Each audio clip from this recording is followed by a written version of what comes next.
Ako si Princess Amador, 28 years old, at kasalukuyang nagtatrabaho bilang HR ng TESS Skills at Dapasa Tarlac. May 2 anak, byuda at nakatira sa Lucia, Concepcion, Tarlac.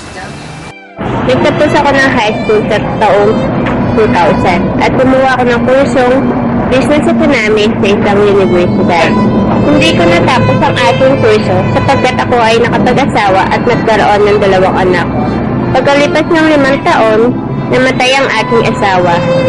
Sa aking murang edad, nawalan na ako ng pag-asa. Ngunit, nang makita ko ang aking mga anak, sila ang naging inspirasyon ko para ako ay magsumikap. Nang makuha ko ang pera na naiwan ng aking asawa, naisip kong magbalik sa eskwela. Naglalakad ako sa poblasyon nang makita ko ang PWU Tarlac.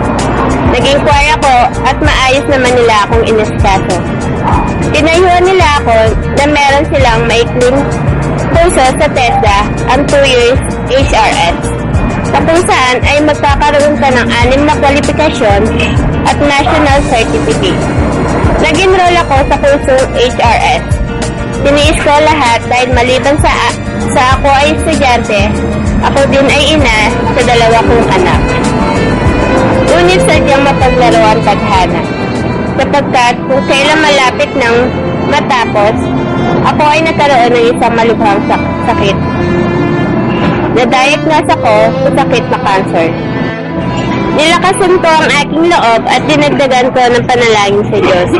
Hindi naging hadlang ang aking sakit. Pinagpatuloy ko ang aking pag-aaral. Naging maunawain ang aking mga guro at tinulungan nila ako hanggang sa ako ay makatapos. Sa tulong nila, matagumpay kong matapos ang aking kurso sa loob ng 2 taon. Ako din ay nagpapasalamat dahil naoperahan ako at pinalad akong maging isang cancer survivor.